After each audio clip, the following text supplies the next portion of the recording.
In the walk of faith, there is a sound that is impossible for us to get used to.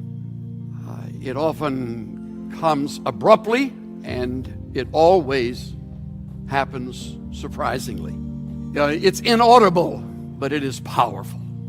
And most of us can name specific places and times in our lives when we heard that sound.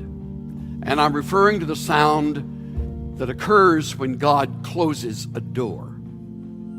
Now, the thing that makes it so difficult is that we usually misinterpret that sound. It often comes on the heels of strong commitment to obedience, being filled with the Spirit, going through a season of prayer, often over weeks of time, followed by hard work, diligent effort, the counsel of others, and then slam, that door shuts. And to make it even more difficult is that following the closing of the door, there is silence. Deafening silence. God's silence. Where are you, God? Times like that, we are humbly reminded that He is the potter and we are the clay. He is the master and we are the servant. We say we willingly bow before Him, that He is our God and He is our guide, O great Jehovah. I'm just a pilgrim in a barren land.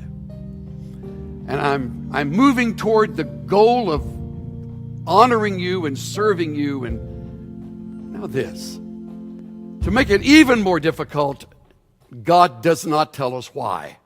Certainly not then. God rarely, if ever, explains why. One thing is for sure, when that door closes, we do not think at that moment, this is going to lead me to something better. The Scottish essayist Thomas Carlyle, 19th century writer, essayist, historian, put it this way: when the oak tree is felled, the whole forest echoes with it, but 100 acorns are planted silently by some unnoticed breeze. When the door slams in our face, we don't think that poetically.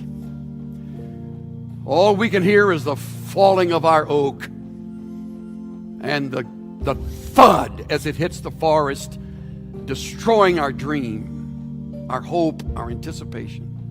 We don't think at that moment that there are some acorns being whisked away and blown to a place that will grow and bear fruit for God's glory through an open door. At a time like this, when a door closes, and some of you have had one close recently, that's when great theology needs to kick in and true great truths come to our rescue.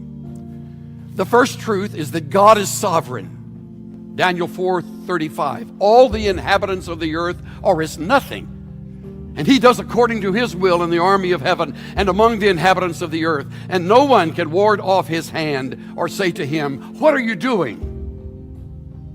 The psalmist put it this way in 115:3. Our God is in the heavens. He does whatever He pleases. Sort of point blank, in your face, I'm in charge. The other great truth is that God's plan is profound and often to us very strange.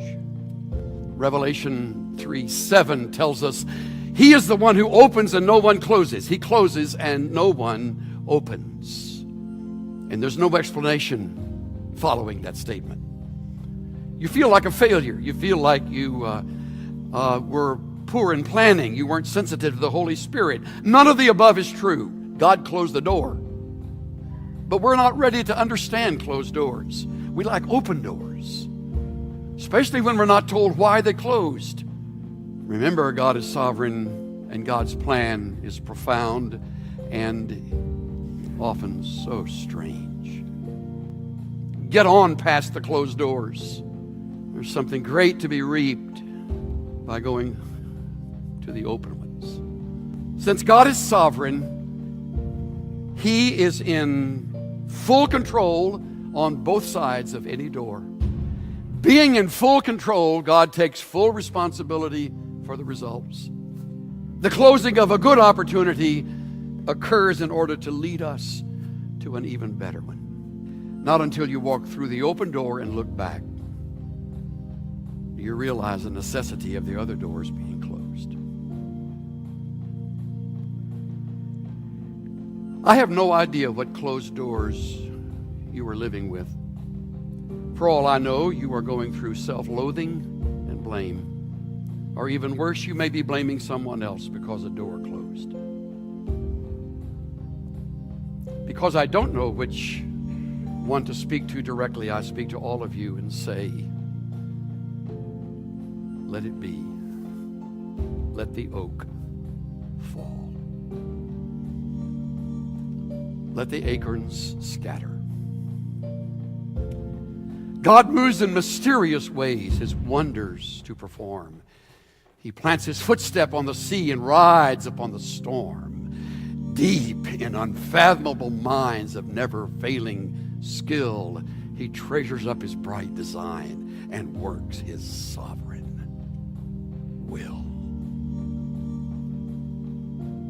Let it be.